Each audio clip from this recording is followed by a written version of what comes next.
Bismillahirrahmanirrahim.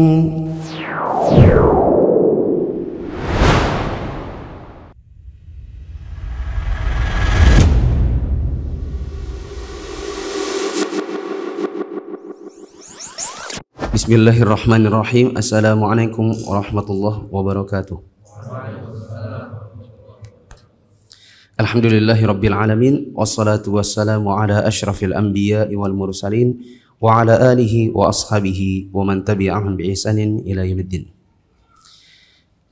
Kita lanjutkan kembali pembahasan Al-Arba'in An-Nawawiyah, dan sekarang kita akan masuk ke dalam hadis yang ke-16. Kata penulis, Al-Hadithu As-Sadis Ashar.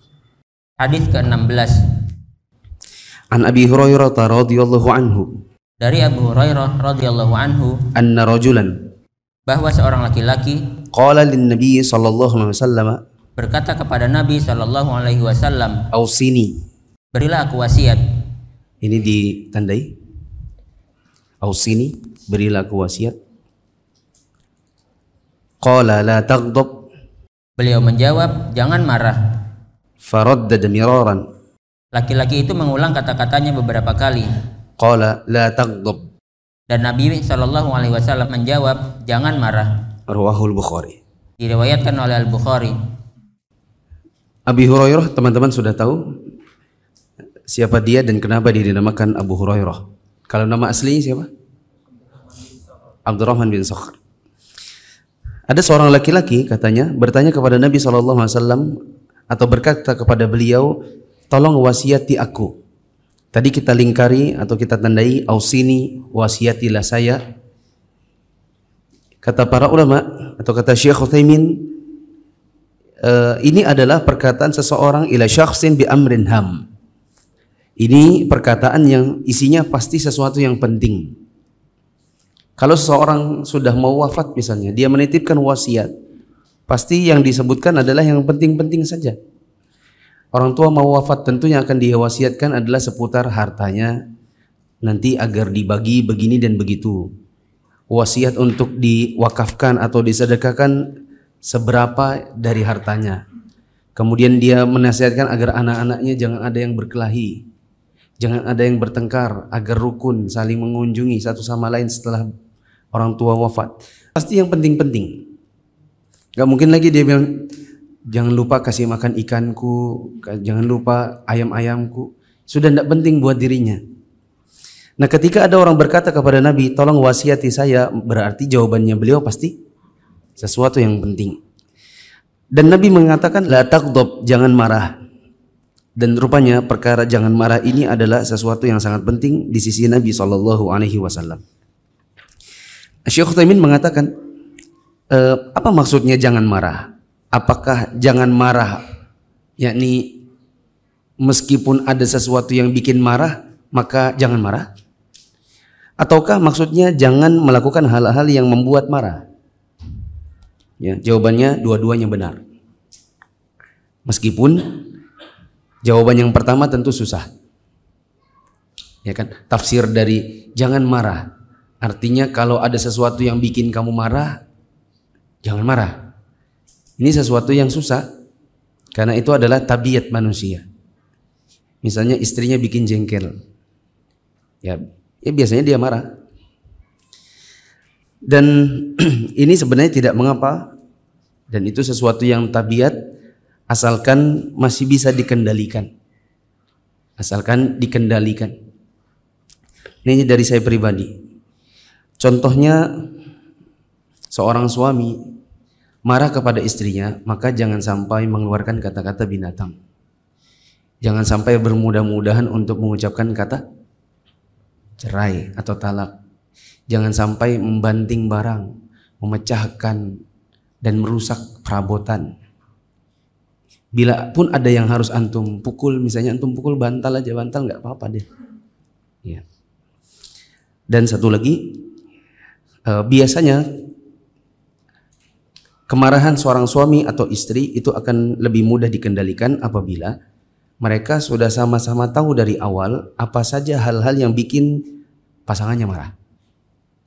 Makanya teman-teman mungkin sering dengar saya menyebutkan riwayat dari Al-Qadhi Syuraih. Al-Qadhi Syuraih menikah dengan seorang wanita yang menurut teman-temannya ini wanita nggak pantas buat Syuraih, karena wanita ini perilakunya begini dan begitu. Tapi ternyata pernikahannya langgeng.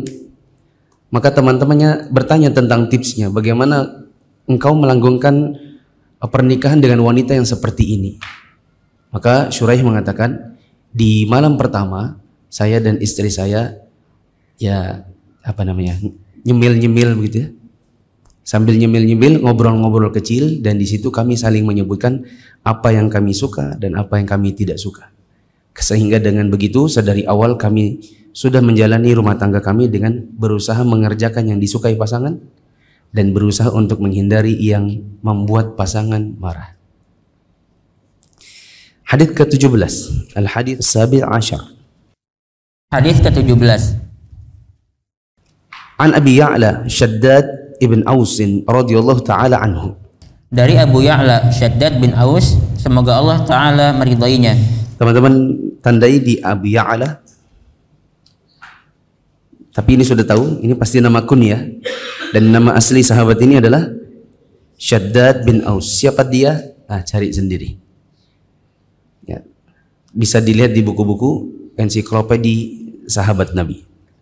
An Rasulillah sallallahu alaihi wasallam qala, dari Rasulullah sallallahu alaihi wasallam beliau bersabda, innallaha katabal ihsana ala kulli syai'. Sesungguhnya Allah mensyariatkan berbuat baik atas segala sesuatu. Bisa ditandai pada kata ihsan. Fa idza qataltum fa ahsinul qitlah. Jika kalian membunuh, maka baguskanlah cara membunuhnya. Wa idza dzabhtum fa ahsinudz dzabhah. Jika kalian menyembelih, maka baguskanlah cara menyembelihnya. Wa lihidda ahadukum syafratah. Dan hendaklah seseorang menajamkan pisaunya. Wa liyurih dzabihatah. Dan menjadikan nyaman sembelihannya. Tandai pada kata al-qitlah dan az-dzabhah. Bunuhannya, ini al-qitlah yang dibunuhnya, az-dzabhah yang disembelihnya. Wal yurih, tandai juga wal yurih dzabihatah, dan hendaklah dia apakan di situ? Nyaman ya. Kalau di situ dinyamankan sembelihannya. Teman-teman tadi sudah mencatat atau menandai kata ihsan. Ihsan itu ada dua. Ada ihsan kepada Allah dan ada ihsan kepada makhluk. Adapun ihsan kepada Allah sudah kita pelajari waktu membaca hadis Jibril. Masih ingat apa itu ihsan?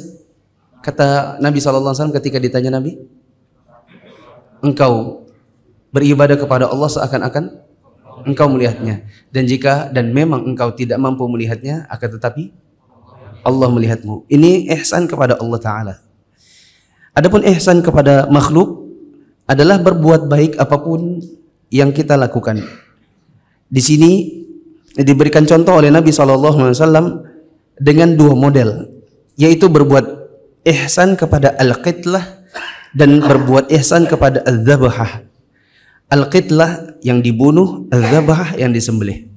Siapa yang tahu saya beri hadiah, tapi hadiahnya besok insyaallah. Apa bedanya qitlah dengan zabhah? Yang dibunuh dengan yang disembelih. Dari itu. Al-qitlah, jika engkau membunuh, maka perbaikilah dalam membunuh itu karena hewannya adalah haram dimakan. Makanya disebutkan dengan qitlah, dibunuh. Karena hewannya haram dimakan. Sedangkan dikatakan jika engkau menyembelih maka perbaikilah sembelihan, berbuat ihsanlah kepada sembelihan. Berarti ini pemahamannya apa? Hewannya halal dimakan.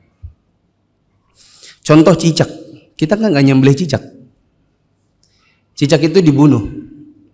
Dan ketika membunuh cicak maka perbaikilah atau berbuat ihsanlah kepada si cicak. Jangan antum gunting-gunting kakinya 1, 2, 3, 4, antum gunting badannya sedikit-sedikit. Ya, tetapi langsung sekali pukul. Maka yang memukul 1 kali dan langsung mati itu lebih baik, lebih besar pahalanya daripada memukulnya 2 kali. Memukulnya 2 kali ini lebih baik, lebih besar pahalanya daripada memukulnya 3 kali baru mati. Begitu juga tikus. Bila kita ingin membunuh tikus, maka bunuh dengan apa yang sekiranya cepat membunuhnya. Apa kira-kira? Saya pernah lihat teman saya itu dimasukinya kandang, lalu kandangnya diikat tali, lalu dicemplunginya ke dalam sungai, baru ditarinya. Masih gitu. Ya. Jadi kelelep itu si tikusnya. Tapi tidak langsung mati. Maka ini namanya menyiksa, bukan membunuh. Ya. Kalau yang bisa cepat membunuh diantaranya adalah disiram air panas. Tapi kalau disiram air panas jangan kandang besar. Ini saya pernah lihat bapak saya dan bagus cara membunuhnya.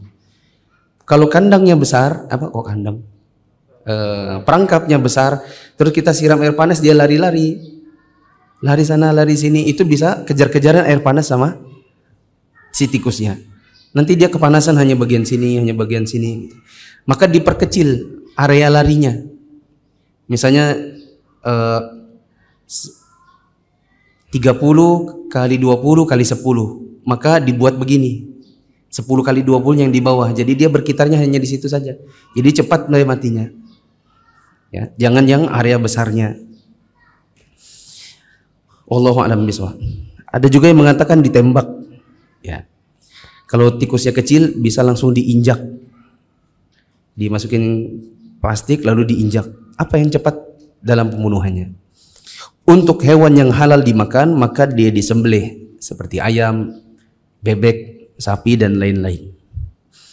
Ketika kita hendak menyembelih, maka ada 2 di antara yang harus dilakukan. Pertama adalah menajamkan pisau. Yang kedua adalah membuat hewannya nyaman. Di antara para ahli ilmu ada yang mengatakan membuat dia nyaman, yakni maksudnya ditidurin. Ya, ditidurkan. Kemudian kalau zaman sekarang kan matanya ditutup dengan daun pisang, begitu kan ya, biar temannya ndak ngelihat temannya lagi dibunuh. Kok dibunuh? Apa? Lagi dibunuh. Disembelih.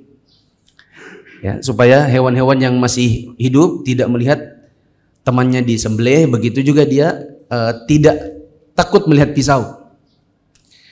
Ada seorang sahabat ya, yang pernah dimarahi Nabi karena dia menajamkan pisaunya lagi diasah tapi di depan matanya si hewan. Maka Nabi SAW mengatakan, apakah kamu bunuh dia 2 kali? Kau menajamkan pisau di hadapan matanya, dan itu membuat dirinya ketakutan. Ya, ini diantara bentuk menyamankan hewan sembelihan. Kata Syekh Utsaimin, diantara cara yang lain yang benar adalah ketika menyembelih maka pisau itu ditekan kuat-kuat agar segera segera putus apa yang memang harus putus dari 2 uratnya. Ya. Artinya kalau kita juga belum terbiasa maka harus latihan. Jangan cek. Ya. Latihan. Kalau belum berani yang sapi maka kambing dulu. Tidak berani yang kambing dulu, ayam dulu, latihan.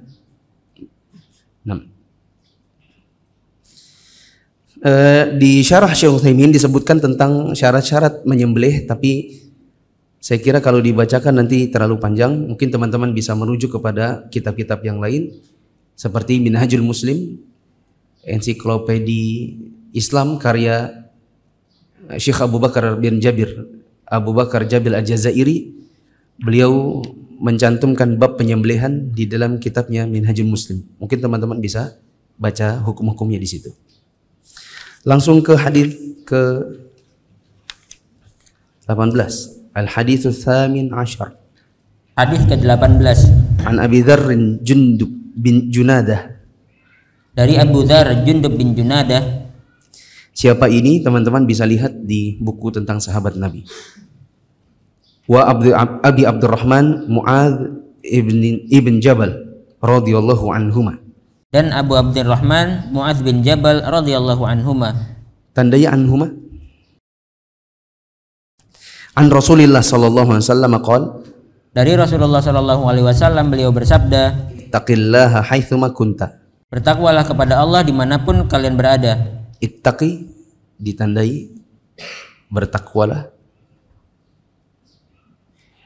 Wa atbi'is sayyi'atal hasanata, iringilah keburukan dengan kebaikan. Kebaikan al-hasanah ditandai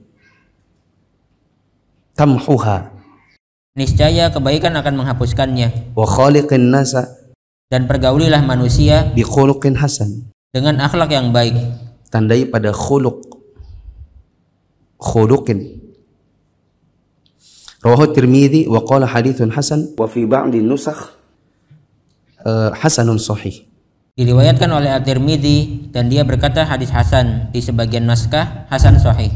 Nah, tadi teman-teman menandai Abi Dzar Jundub bin Junadah, tadi saya sudah sampaikan agar bisa dicek di kitab-kitab yang berkaitan dengan sahabat Nabi. Ada satu kisah yang menarik tentang beliau. Ketika beliau berjalan bersama Nabi SAW, lalu Nabi bilang, tunggu di sini. Ya, ini Abu Dzarnya, tunggu di sini. Lalu Nabi pergi ke sebuah tempat yang tidak bisa dilihat oleh matanya Abu Dzar. Lalu di sana ada suara-suara yang menggelegar. Abu Dzar mengatakan, aku ingin menyusul karena aku khawatir ada sesuatu pada Nabi SAW. Tapi karena beliau bilang tunggu di sini, maka aku menunggunya. Aku tidak mendahulukan perasaanku ketimbang perintah Nabi. Tidak lama kemudian Nabi balik. Lalu aku bertanya dan Nabi SAW mengatakan, tadi Jibril datang kepadaku dan menyampaikan, wahai Muhammad, siapapun dari umatmu yang mati dalam keadaan tidak menyekutukan Allah dengan sesuatu apapun, maka pasti masuk surga. Siapapun dari umatmu yang mati dalam keadaan tidak syirik, maka pasti masuk surga. Maka Abu Dzar tanya, ya Rasulullah, bagaimana kalau dia berzina dan mencuri? Maka Nabi mengatakan, meskipun dia berzina dan mencuri. Ditanya sampai 3 kali, ya Rasulullah, masa orang berzina dan mencuri bisa masuk surga? Maka Nabi SAW mengatakan, setiap umatku yang wafat dalam keadaan tidak berbuat syirik, maka pasti masuk surga meskipun Abu Dzar tidak suka. Ya. Maksudnya adalah, pasti masuk surga, adapun zina dan mencurinya nanti ditimbang dengan timbangan amal. Bila amalnya lebih banyak daripada timbangan keburukannya, maka masuk surga. Apabila timbangan keburukannya, zinanya, mencurinya dan lain-lain itu lebih berat daripada timbangan amalnya, maka bagaimana?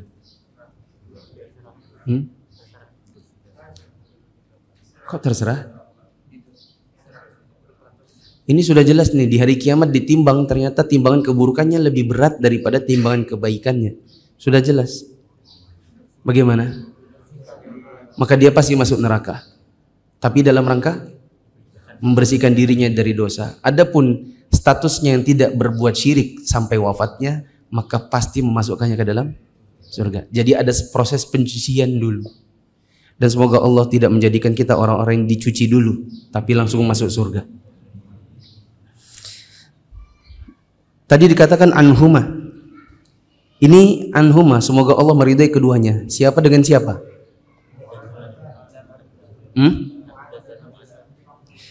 Siapa? Abu Dzar dengan Mu'adz. Jangan nanti dikira Mu'adz dan Jabalnya. Kan ini tadi sebutkan Abu Dzar dan Abu Abdurrahman Mu'adz bin Jabal radhiyallahu anhuma. Mungkin sebagian orang mengira anhuma, semoga Allah meridai keduanya, dikira Mu'adz dan Jabal. Padahal di sini ada 2 sahabat, ya. Dan yang dimaksud di sini adalah Abu Dzar dengan Mu'adz. Jadi semoga Allah meridai keduanya, yaitu Abu Dzar dengan Mu'adz. Perkataan ittaqillah, bertakwalah kepada Allah. Apa maksudnya takwa? Kita sering dengar penjelasan para khatib, ittaqillah, bertakwa itu dengan cara mengerjakan apa yang Allah perintahkan dan menjauhi apa yang Allah larang. Ada perkataan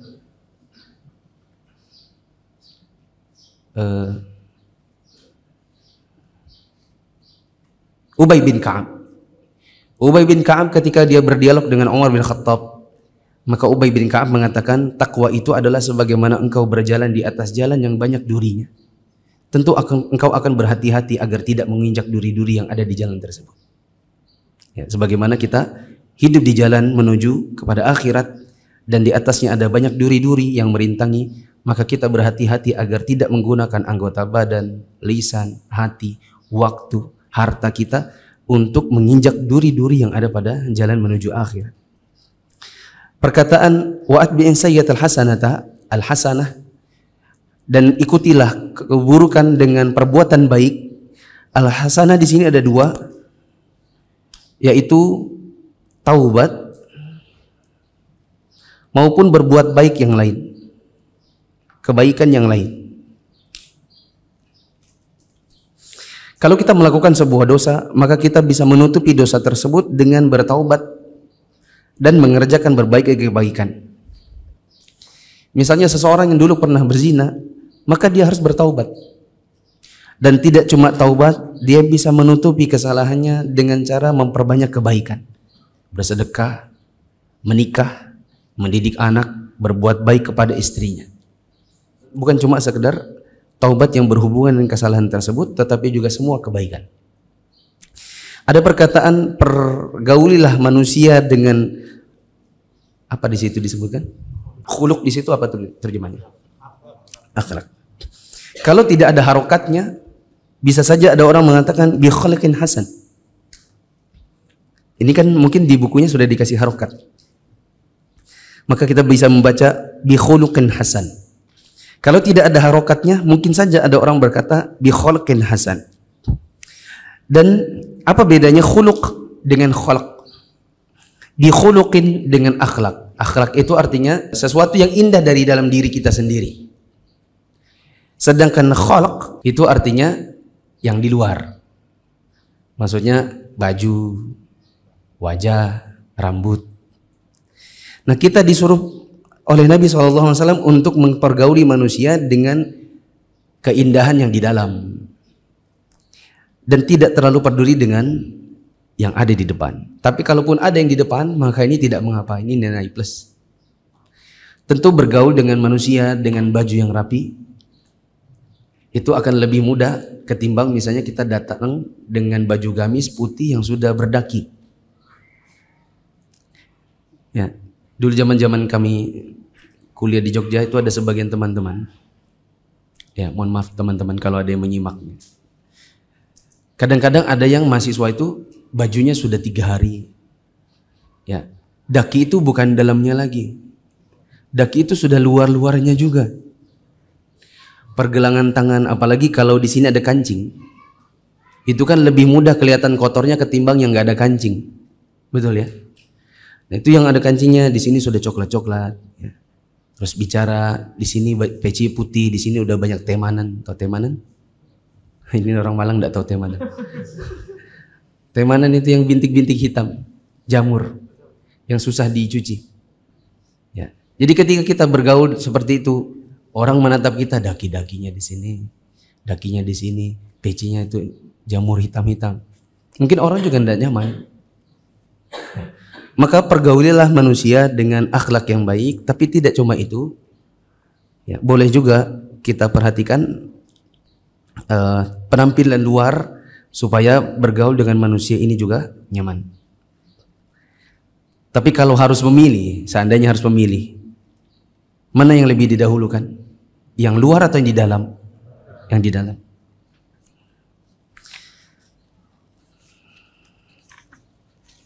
Terus teman-teman yang dirahmati Allah, di sini ada faidah tambahan.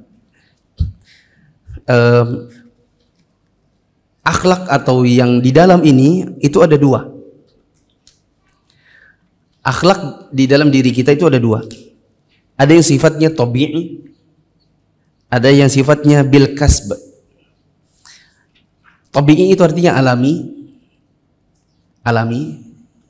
Kalau bil kasb artinya diusahakan atau dipelajari. Contoh, kita dapati teman kita yang memang dari kecilnya itu dia santun. Dari kecilnya anteng. Kalau anak-anak yang di dalam masjid suka lari-lari, dia duduk terus seperti 2 ini. Anaknya bapak ini. Anaknya kan Pak? Ya. Kedua anak ini kan kelihatan. Ya.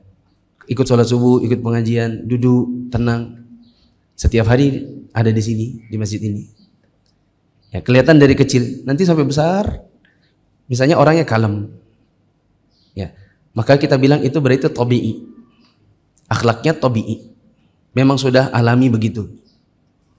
Ada orang yang kecilnya pencicilan, ya, lari sana lari sini, suka bikin keonaran. Kemudian besarnya tidak lagi seperti itu, mungkin karena proses belajar.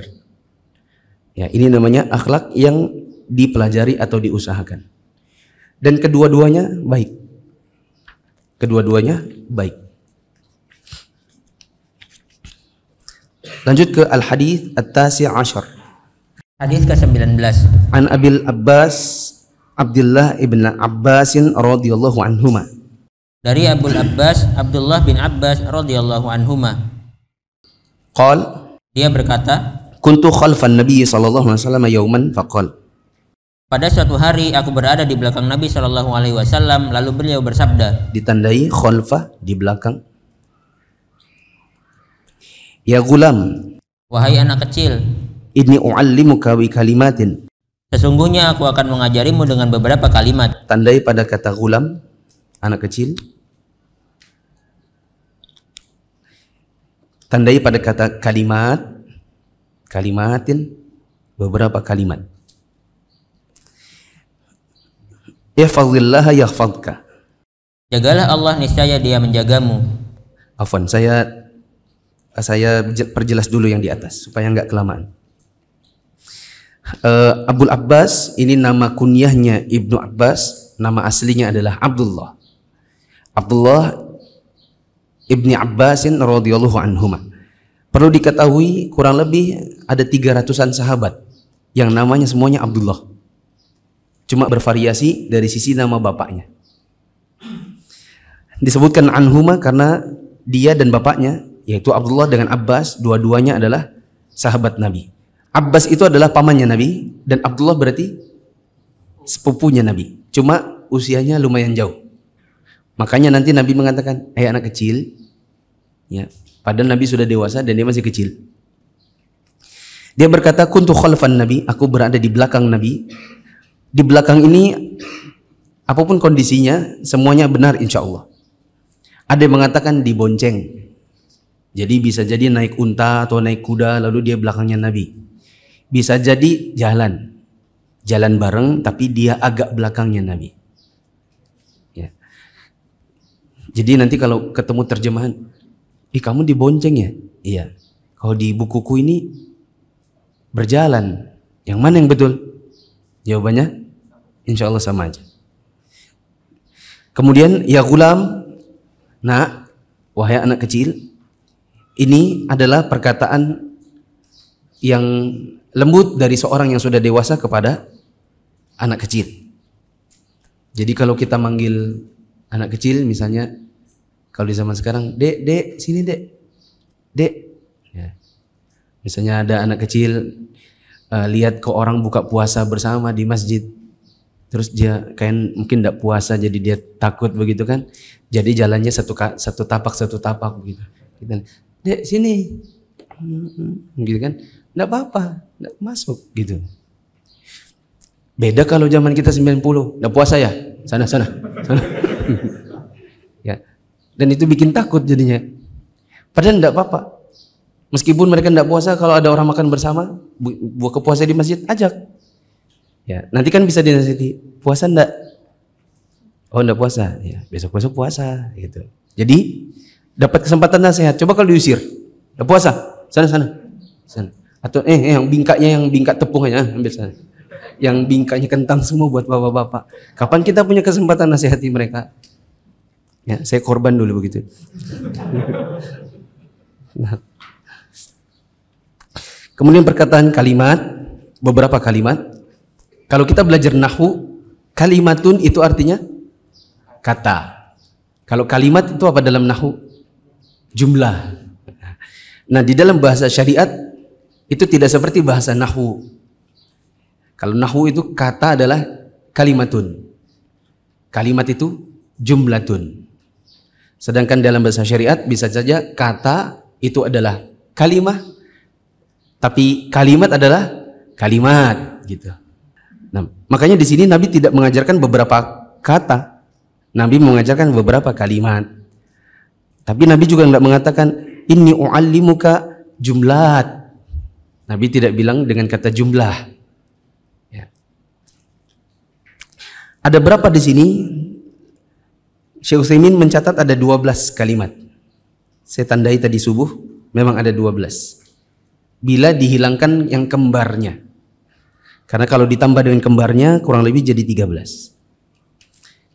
Apa saja kalimat-kalimat ini? Satu, nanti teman-teman tandai angkanya. Ihfazillah yahfazka. Jagalah Allah, niscaya Dia menjagamu. Yang kedua, ihfazillah tajidhu tujahaka. Jagalah Allah, niscaya engkau mendapatinya di hadapanmu. Ketiga, idza sa'alta fas'alillah. Apabila engkau meminta, maka mintalah kepada Allah. Yang keempat, wa idza sta'anta fasta'in billah. Apabila engkau memohon pertolongan, maka mohonlah pertolongan kepada Allah. Yang kelima, wa'lam annal ummata law ijtama'at 'ala an yanfa'uka bi syai'in lam yanfa'uka illa bi syai'in qad katabahu Allahu lak.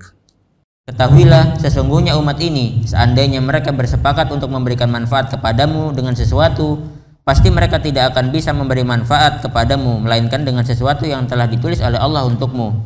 Yang keenam, wa in ijtama'u 'ala an yadurruka bi syai'in lam yadurruka illa bi syai'in qad katabahu Allahu 'alaik. Dan seandainya mereka bersepakat untuk menimpakan mudarat kepadamu dengan sesuatu, tentu mereka tidak akan dapat menimpakan mudarat kepadamu, melainkan dengan sesuatu yang telah ditulis oleh Allah. Yang ketujuh, rufi'atil aqlamu wa jaffatis suhuf. Pena telah diangkat dan lembaran-lembarannya telah kering. Ini yang ketujuh. Rawahu Tirmidzi wa qala haditsun hasan sahih. Diriwayatkan oleh At-Tirmidzi dan beliau berkata hadis hasan sahih. Wa fi riwayati ghairi Tirmidzi, dalam riwayat selain At-Tirmidzi, ihfazillah tajidhu amamak. Jagalah Allah, maka engkau akan mendapatkannya di hadapanmu. Ini tidak usah dihitung karena sudah sama dengan yang nomor 2. Jadi tidak ditandai. Yang kedelapan, ta'arraf ilallahi fir rakha ya'rifka fis syiddah. Perkenalkanlah dirimu kepada Allah di saat makmur, maka Dia akan mengenalimu di waktu susah. Wa'lam anna ma akhta'aka lam yakun liyusibak wa ma asabaka lam yakun liyukhti'ak. Ketahuilah bahwa apa yang tidak ditulis menimpamu, ia tidak akan menimpamu, dan apa yang ditulis menimpamu, ia tidak akan meleset darimu. Yang ke-10, wa'lam anna an-nasra ma'as sabr. Dan ketahuilah bahwa kemenangan itu diraih dengan kesabaran. Yang ke-11, wa annal faraja ma'al karb. Dan kelonggaran itu ada bersama kesulitan. Dan yang ke-12, wa anna ma'al usri yusra. Dan sesungguhnya sesudah kesulitan itu ada kemudahan. Yang bisa ditandai ihfazillah, yang pertama, ihfaz, jagalah Allah. Apa itu maksudnya jagalah Allah? Maksudnya menjaga Allah ya. Coba kayak apa kita menjaga Allah? Yang ada Allah yang jaga kita. Nah, menjaga Allah di sini maksudnya adalah kita berada di tempat dan waktu di mana Allah suka. Dan kita tidak ada di tempat dan waktu yang Allah tidak suka. Apa tempat yang Allah suka? Misalnya kita menjaga diri kita senantiasa sholat 5 waktu di masjid. Dikarenakan Allah suka kalau kita berada di masjid. Allah senang kalau kita hadir sholat 5 waktu. Waktunya untuk sholat kita hadir. Dan jangan sampai Allah kehilangan kita di waktu dan tempat yang Allah menginginkan kita ada di situ. Seperti ya, dibalik, sholat 5 waktu kita tidak hadir di masjid, dan ada waktu sholat kita adanya di kamar tidur misalnya. Dan kita menjaga sholat kita, menjaga diri kita berada di dalam ketaatan kepada Allah. Apa konsekuensinya? Rasulullah SAW mengatakan yahfazka. Konsekuensinya adalah Allah akan menjaga kita. Sebagai balasan dari kita menjaga perintah Allah, menjaga diri kita hadir di tempat dan di waktu di mana Allah senang kalau kita ada di situ, maka Allah membalas kita dengan menjaga kita juga. Kata Nabi SAW, jagalah Allah tajidhu tujahak. Engkau akan dapati Dia ada di hadapanmu. Bisa ditandai tujahak. Allah ada di hadapanmu. Apa maksudnya Allah ada di hadapanmu? Maksudnya adalah Allah akan membimbingmu di jalan yang harusnya kamu jalani. Kalau engkau menjaga Allah, maka Allah akan membimbingmu untuk berada di jalan Islam. Semoga Allah membimbing kita di jalan Islam dan hidayah sunnah sampai kita wafat. Begitu juga untuk urusan dunia, apa yang mungkin sulit bagi kita, maka Allah akan bantu. Allah akan bimbing. Ya. Untuk urusan dunia sekalipun. Kemudian di sini diajarkan tentang tauhid. Yang ketiga, jika engkau ingin meminta sesuatu, maka mintalah hanya kepada Allah. Karena Allah yang mampu memberikan apa yang kamu minta. Yang keempat adalah, jika engkau ingin minta pertolongan, maka minta pertolongan hanya kepada Allah. Akan tetapi ada catatan, nomor 3 dan 4 ini pada hal-hal yang memang hanya Allah yang mampu memberikannya. Ada hal-hal yang mampu diberikan oleh manusia. Seperti kita mau minta beras sama tetangga karena beras di rumah pas habis. Ya. Jangan kita di rumah aja, ya Allah, turunkan beras. Tidak akan turun dia. Mau nggak mau harus kita minta ke sebelah. Ya. Juga minta tolong. Minta tolong misalnya di rumah banjir. Dan untuk membersihkannya kita nggak sanggup karena kita hanya sendirian misalnya. Terus kita minta tolong teman. Maka ini diperbolehkan. Karena ini adalah hal-hal yang bisa diberikan pertolongan tersebut oleh manusia. Yang kelima adalah, kalau sekumpulan manusia berusaha untuk memberikan kepada kita manfaat, maka kita harus tahu bahwa manfaat yang akan sampai kepada kita itu tidak akan keluar dari batas apa yang memang sudah Allah tetapkan. Begitu juga apabila ada sekumpulan orang ingin memudaratkan kita, maka semua yang datang kepada kita berupa mudarat tidak akan keluar dari sebatas yang Allah sudah tentukan. Jadi jangan khawatir dan jangan sombong. Apabila ada sesuatu yang kita khawatirkan, maka jangan khawatir. Allah menjadi pembimbing dan Allah hanya menetapkan sebatas yang kita mampu. Dan apabila ada yang datang kepada kita berupa manfaat atau nikmat, maka kita juga jangan sombong karena tidak akan keluar sebatas yang Allah tetapkan. Kekayaan, kepintaran, kehebatan, dan apapun yang kita mampu untuk capai, itu tidak akan keluar dari batas-batas yang memang sudah Allah tetapkan. Artinya kita jangan berpikir bahwa itu semua datang dari kita pribadi. Nah, kemudian rufi'atil aqlam wa jaffatis suhuf, artinya penulisan takdir sudah selesai. Di situ apa terjemahnya? Apa? Pena sudah diangkat. Maksudnya adalah pena penulisan takdir sudah selesai. Tidak lagi ada penulisan takdir dan takdir tidak berubah. Kita matinya kapan? Kita hidup dalam keadaan kondisi senang atau susah, kemudian kehidupan kita nanti apakah berakhir pada neraka atau surga, itu semua sudah ada ketentuannya.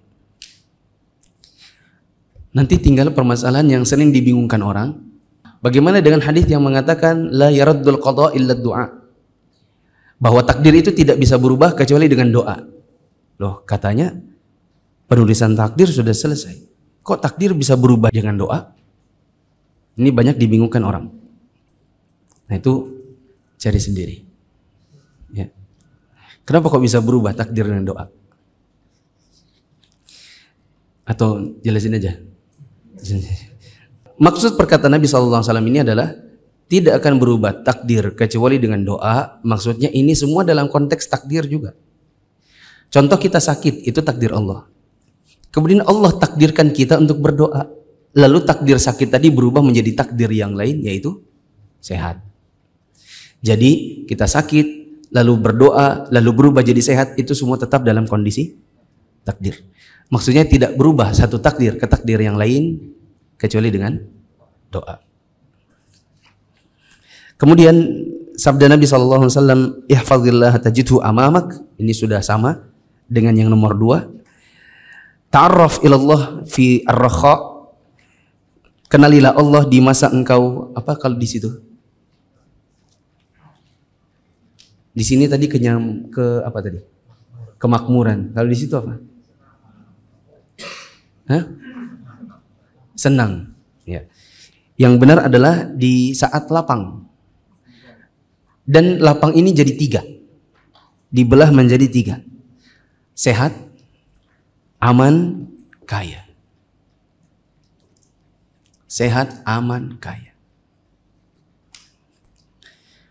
Berarti maksudnya adalah kenalilah Allah saat kamu sedang sehat. Jangan tunggu sakit baru kamu kenal Allah. Kenalilah Allah saat aman. Jangan tunggu ketakutan baru kamu bilang, ya Allah. Kenalilah Allah saat kamu kaya. Jangan tunggu miskin. Sebagian orang mengenal Allah itu kalau lagi sakit. Bahkan ada juga yang sakit tetap nggak kenal Allah. Ya. Saat sedang ketakutan dan saat sudah jatuh miskin. Apa konsekuensinya kalau kita senantiasa mengenal Allah? Mengenal di sini maksudnya bukan cuma mengenal, tapi continue beribadah. Apa konsekuensinya bila kita continue beribadah di saat senang, aman dan kaya? Konsekuensinya adalah Allah akan mengingat kita juga waktu kita sedang dalam keadaan kesulitan. Yaitu waktu sedang sakit, waktu sedang takut, dan waktu sedang dalam keadaan kesulitan ekonomi. Kemudian yang ke-9, ketahuilah bahwasanya apa yang tidak akan menimpamu, ya, yang memang ditakdirkan oleh Allah luput darimu, maka tidak akan menimpamu. Dan apa yang memang sudah Allah takdirkan akan menimpamu, maka tidak akan luput darimu. Ketahuilah bahwasanya pertolongan Allah akan datang bila ada kesabaran, dan bahwa kemudahan itu akan datang di saat orang-orang merasakan kesulitan, dan bahwa di setiap adanya kesulitan pasti Allah akan datangkan kemudahan. Ada kaidah fikih yang berbunyi al-masyaqqatu tajlibut taysir. Al-masyaqqatu tajlibut taysir. Bahwa kesulitan itu akan mendatangkan kemudahan. Di antaranya adalah misalnya kita sulit untuk berpuasa dikarenakan memang sudah tua, sudah mencoba puasa tapi tidak sanggup puasa, maka Allah datangkan kemudahannya yaitu membayar fidyah. Kita masih muda tapi kita sakit, kita sudah coba puasa nggak bisa, lemas badannya, maka Allah datangkan kemudahannya. Kemudahannya adalah nggak apa-apa nggak puasa, tapi diganti apa? Qadha. Nggak boleh ganti fidyah ya, kan kita masih muda. Ya. Nah, begitu juga misalnya ada orang patah kaki, kemudian tidak sanggup untuk sholat dalam keadaan berdiri, Allah datangkan kemudahannya. Apa kemudahannya? Sholat duduk. Baru dapat 3 ya. Sekarang yang ke-20. Oh ya, baru dapat 4. Sekarang yang ke-20. Semoga ini bisa penutup. Al-hadithul ashrun. Hadis ke-20. An Abi Mas'udin Uqbah ibn Amr Al-Ansari Al-Badri radhiyallahu anhu qala. Dari Abu Mas'ud Uqbah bin Amr Al-Ansari Al-Badri radhiyallahu anhu, dia berkata, qala Rasulullah sallallahu alaihi wasallam, Rasulullah sallallahu alaihi wasallam bersabda, inna mimma adraka an-nasu min kalamin nubuwwatil ula, sesungguhnya di antara yang didapatkan oleh manusia dari perkataan kenabian yang pertama adalah ucapan, idza lam tastahi fasna' ma syi'ta, jika engkau tidak malu maka lakukanlah apa yang engkau inginkan. Rawahul Bukhari. Diriwayatkan oleh Al-Bukhari. Tandai pada perkataan an-nubuwwatil ula, kenabian yang pertama. Adapun sahabatnya Uqbah bin Amr, teman-teman bisa lihat di buku-buku tentang sahabat Nabi. Kalamin nubuwwatil ula, perkataan atau wahyu dari kenabian yang pertama. Maksudnya apa itu? Apa itu kenabian yang pertama? Maksudnya adalah wahyu yang memang disepakati dari zaman Nabi awal sampai Nabi Muhammad, yang senantiasa menjadi pegangannya. Apa pegangannya?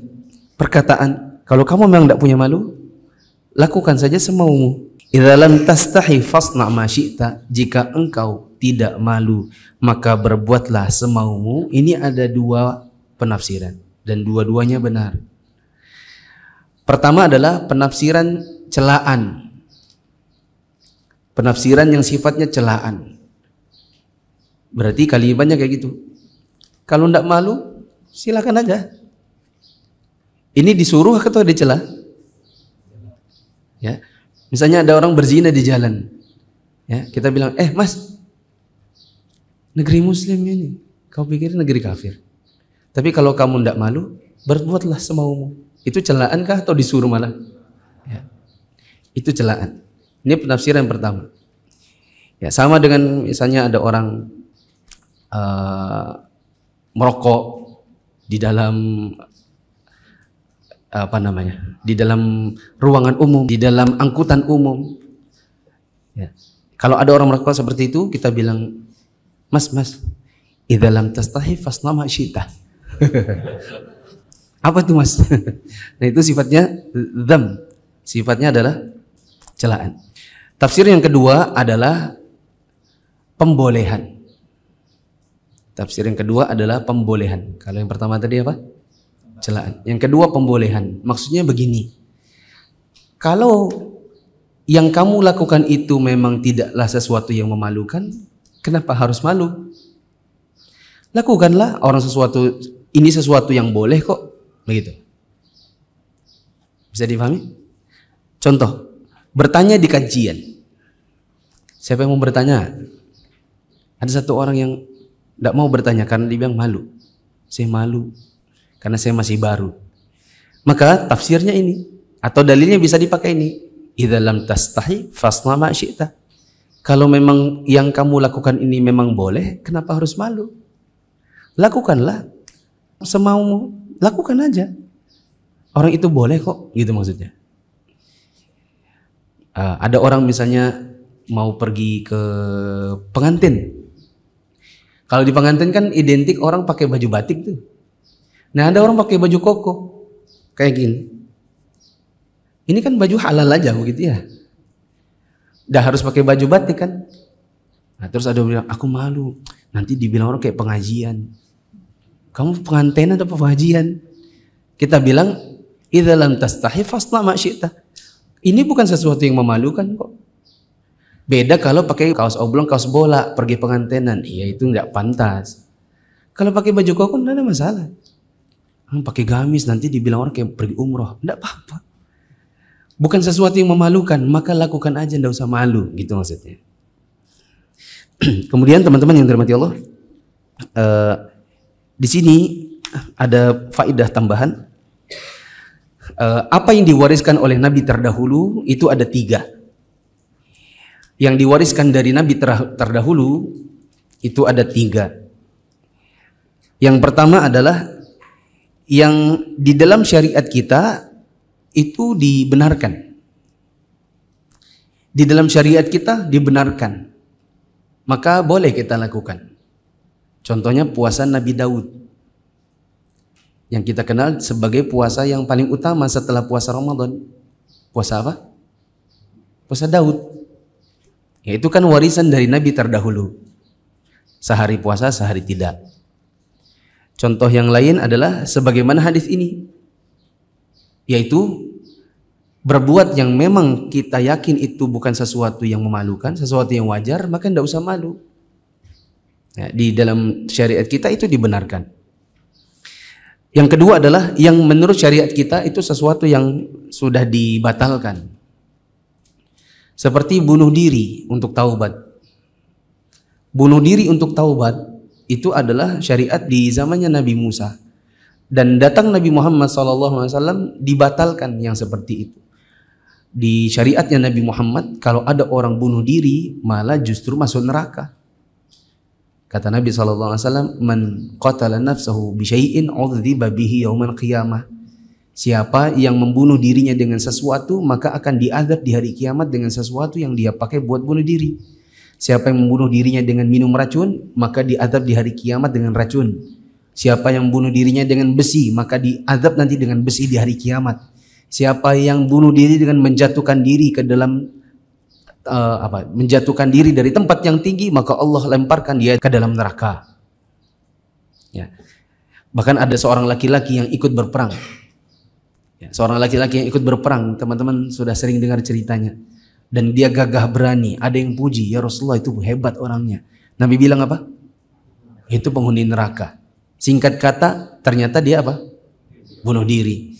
Jadi kalau bunuh diri untuk taubat itu dulu dibenarkan di syariatnya Nabi Musa, di syariatnya Muhammad itu dibatalkan. Maka siapa yang melakukannya justru berdosa. Tidak boleh dia berkata, ini kan ada di dalam Quran. Ya, kita bom bunuh diri ini ada dalam Quran untuk taubat. Ya.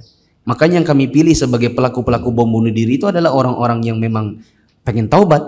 Kita bilang itu di dalam Quran, Pak. Tapi itu cerita tentang kisah Nabi Musa, bukan tentang ceritanya Nabi Muhammad.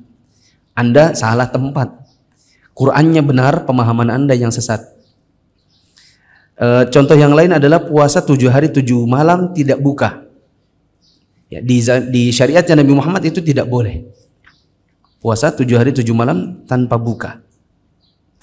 Yang ketiga adalah yang di syariat kita tidak ada perintahnya, tidak ada juga larangannya. Ya. Maka saya sudah mencoba untuk mencari tahu, saya belum dapat contoh yang pas. Kalau teman-teman ada yang tahu, nanti kapan-kapan saya diberitahu. Saya sendiri sudah tanya-tanya di grup-grup ustadz.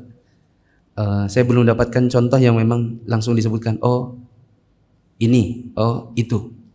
Oh kecuali satu, ada ustadz yang bilang, Ustadz usul, mungkin contohnya ngopi. Ya, ngopi gak disuruh, gak dilarang. Ya, tapi ketika saya jawab, tapi Ustadz, apakah nabi-nabi terdahulu disuruh ngopi? Nah, itu dia juga bingung. Jadi ya sudah, kita tawakuf saja, tidak bicara dalam masalah ini. Ini saja sampai hadis ke-20, dan hari ini berarti kita dapat 5. Semoga di hari-hari setelahnya kita bisa dapat hadis yang selanjutnya sampai 42 dengan Allah mudahkan pembahasannya. Subhanakallahumma wa bihamdika asyhadu an la ilaha illa anta astaghfiruka wa atubu ilaik. Wassalamualaikum warahmatullahi wabarakatuh.